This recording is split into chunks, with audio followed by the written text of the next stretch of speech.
ఇప్పుడు చెప్పే విషయాలు కారు, బండి ఉన్న వాళ్ళకు ఉపయోగపడతాయండి. చాలాసార్లు మనకు అన్నీ తెలుసు అనుకుంటాం కదా! ఏమీ తెలీదు నాతో సహా. రీసెంట్‌గా కారు తీసుకొని మెకానిక్ దగ్గరికి వెళితే గీతాకారుడు ఎలా చెప్తాడో అలా చెప్పాడండి. అప్పుడు నాకు మబ్బులు విడిపోయినాయి అన్నట్టు. ఆ విషయాలన్నీ మీకు ఉపయోగపడతాయని చెప్పి మీకు షేర్ చేస్తున్నాను. ప్రీమియం ఫ్యూయల్ గానీ, జెట్ ఫ్యూయల్ గానీ నింపుకుంటే మీకు తెలుసు కదా రేట్ ఎక్కువది. మనకి చక్కగా అంటగట్టేస్తూ ఉంటారు.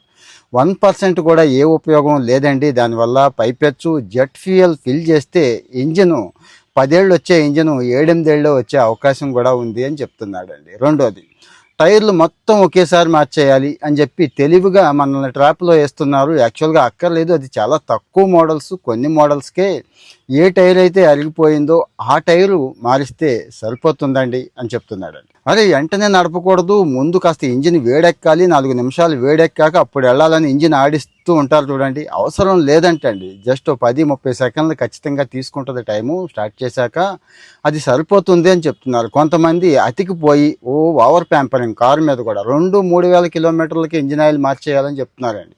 ఇప్పుడు వచ్చిన మోడల్స్లో వేటికి కూడా అవసరం లేదు. 10,000 కిలోమీటర్లు దర్జాగా తిరగవచ్చు. అవసరమైతే 2-3 వేల కిలోమీటర్లు ఎక్కువ తిరగవచ్చు. అనవసరంగా ఆందోళన పడాల్సిన అవసరం లేదని చెప్తున్నాడు ఆయన.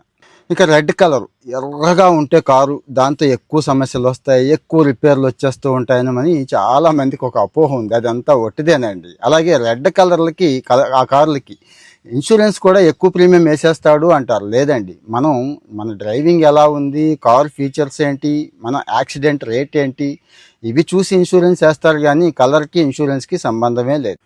ఇక టైర్లో ఎంత ఎక్కువ గాలి పెట్టుకుంటే అంత మంచిదని చెప్పి కొంతమంది టైట్గా కొట్టిస్తారండి. అంటే ఉండాల్సిన 30-35 పాయింట్ల కంటే 4 పాయింట్లు ఎక్కువే కొట్టిస్తారు. ఉపయోగం ఏమీ లేదండి. ఎంత అవసరమో అంతే పెట్టుకోమంటున్నారు. మరీ ఎక్కువ కొట్టిస్తే అసలే వేసవకాలం కదండి, పేలిపోయే అవకాశం కూడా ఉంది. ఈ విషయంలో జాగ్రత్త పడాల్సిందే. ఇక బ్యాటరీ కార్ అనగానే ఎప్పుడు పేలిపోతుందా, అంటే ఎప్పుడు మంటలు వచ్చి తగలబడిపోతుందా అని చెప్పి అదొక ఆందోళనలో ఉంటున్నారు చాలామంది. బ్యాటరీ కార్ అయినా పెట్రోల్ కార్ అయినా టైం వచ్చినప్పుడు, ఆ యాక్సిడెంట్ జరిగినప్పుడు అంటుకుపోతుంది తప్పించి అది బ్యాటరీ కార్ అవడం వల్ల కాదు. అన్ని మోడల్స్కి ఆ ప్రమాదం ఉండదు. అనవసరంగా ఆ ఆందోళన పడొద్దు. ఎర్లీ మార్నింగ్ ఫ్యూయల్ కొట్టించుకుంటే, అదే గ్యాస్ కొట్టించుకుంటే, పెట్రోల్ కొట్టించుకుంటే కాస్త ఎక్కువ వస్తుంది. టెంపరేచర్ తక్కువ ఉంటుంది కదా, పెట్రోల్ కాస్త ఎక్కువ దూరుద్ది అనేది కొంతమంది ఆలోచన అండి.